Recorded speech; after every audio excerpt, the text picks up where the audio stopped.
All right, so you're wanting to use Microsoft Office to write a paper for school. That's exciting. So where do we start off?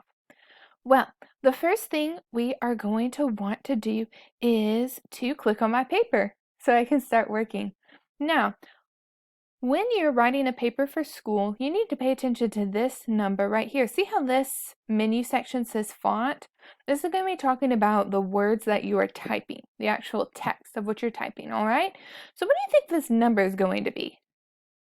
That's called the font size. That means the size or how big or small your text is. Now mine's automatically set, so it would be 11-point font.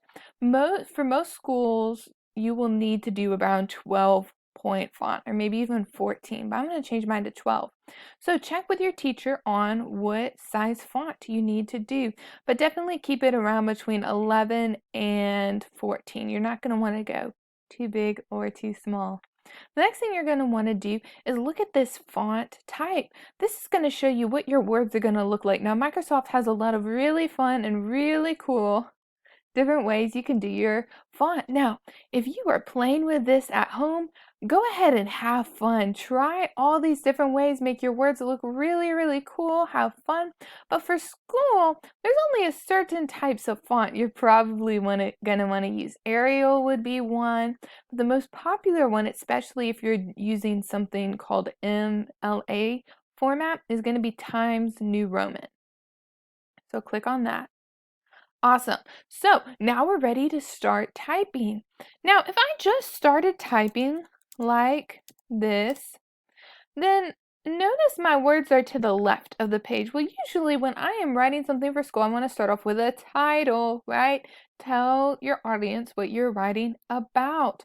So I want you to look right here where it says paragraph. This is how your paragraphs are going to be organized. See how this says left align and my words are on the left, that I type are on the left? What do you think is going to happen if I change it to center? Let's try. See if you can try it by yourself before I try it even. That would be fun.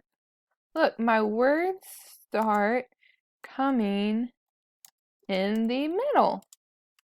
Isn't that fun?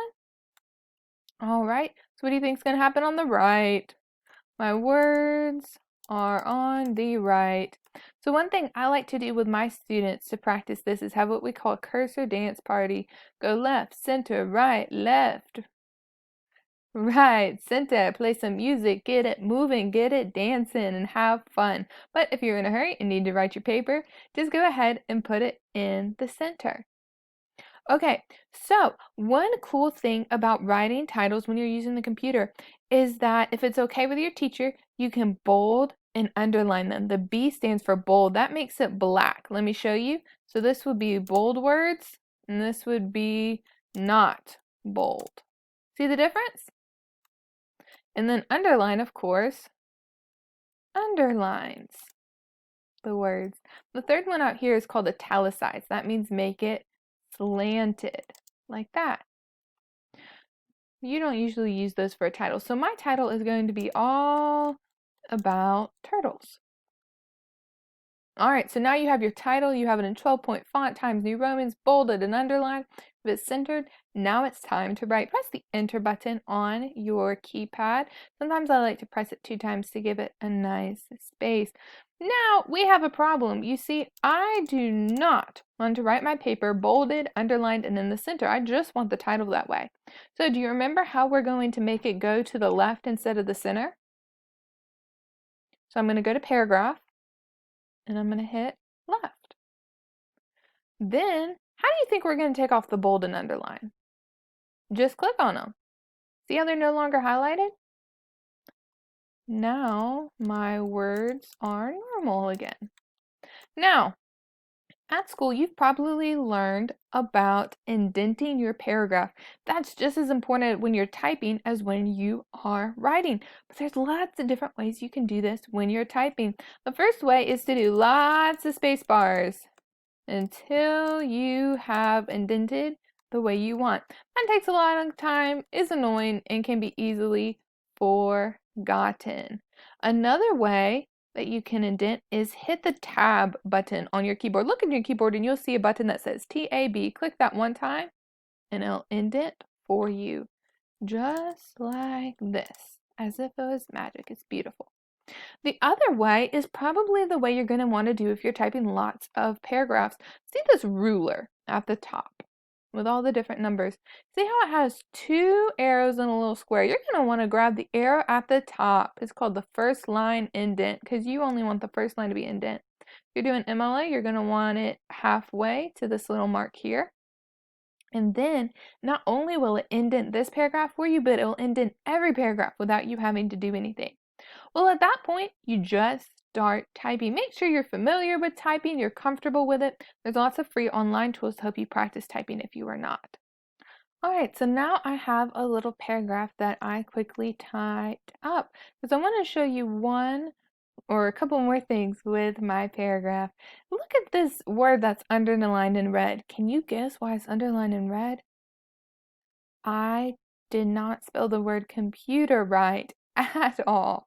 So Spellcheck is a really cool thing with Microsoft Word, and that it will tell you if you spelled a word incorrectly. That's what this red line is.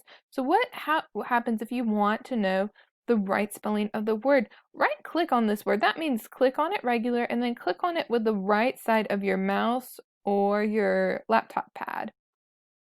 And it will tell you all the different ways that the computer thinks you can spell this word correctly. Now, if I spelled this word really wrong, sometimes the computer does not have the right guess. In that case, I would have to look it up in a dictionary or somewhere else. And then I can pick the one that is correct and click on it. Now, Word does not catch all words that are spelled wrong, so make sure you are doing your right editing as well. Don't only count on Spellcheck. Alrighty, two last more things I want to talk about is this button right here will change the color of your words. I'm going to show you what that looks like. Now, with that being said, I have a lot of students who like to have a lot of fun changing the colors and the fonts, and that's awesome. As you're playing with Word, have lots of fun. Try out different colors, try out different fonts, try out different special effects. But when you're writing a paper for your teacher, most of the time, unless your teacher says otherwise, you're going to want those words to be black because that's the professional way to do it. The last thing about Word is I want to make sure that this is saved onto my computer. So what I'm going to do is this is called a floppy disk, and that is how I'm going to be able, that's one way I could do to save my document. So I'm going to click on the floppy disk. I'm going to change where I want it. So this one you'll say where you want your documents to be. You can give it a name. They noticed I had the title All About Turtles. I could call it that, or I could call it something else. And then I press save. After I give it a name, every time I save it, I just click on this floppy disk and it will be saved automatically.